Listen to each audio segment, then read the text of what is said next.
सामान्य गृहिणी पोहोचली जिल्हा परिषदेत. सुजाता पडवळ यांनी रचला इतिहास. नुकत्याच पार पडलेल्या सिंधुदुर्ग जिल्हा परिषदेच्या निवडणुकीत तुळस गटामध्ये सर्व राजकीय पक्षांना मागे टाकून एक सामान्य गृहिणी विजयी झाली. हे लोकशाही सजग असल्याचे मूर्तिमंत उदाहरण असल्याचे वेंगुर्ले परिसरात बोलले जात आहे. तुळस गटातून मातब्बर मानल्या जाणाऱ्या शिवसेना शिंदे गट आणि शिवसेना उबाठा गट यांच्या दोन्ही उमेदवारांना शह देऊन तुळसमधील सौभाग्यवती सुजाता अजित पडवळ या विजयी झाल्या. सतत जनसंपर्क आणि जनसामान्यांपर्यंत त्यांच्या सुखदुःखात सहभागी होणारी एक महिला म्हणून सौ सुजाता पडवळ यांची ओळख आहे. त्यांना महाराष्ट्र शासनाकडून हल्लीच पुण्यश्लोक अहिल्यादेवी पुरस्कारही प्राप्त झाला होता.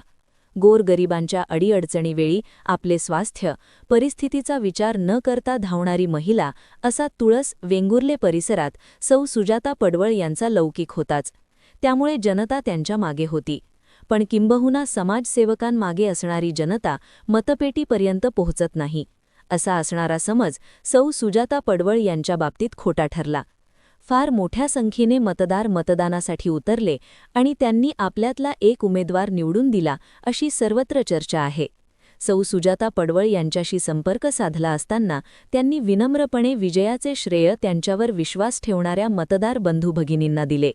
त्याचबरोबर जनतेने जो विश्वास दाखवला आहे तो विश्वास सार्थ करण्यासाठी अखंडपणे कार्य करत राहण्याचे आश्वासन सौ सुजाता पडवळ यांनी दिले.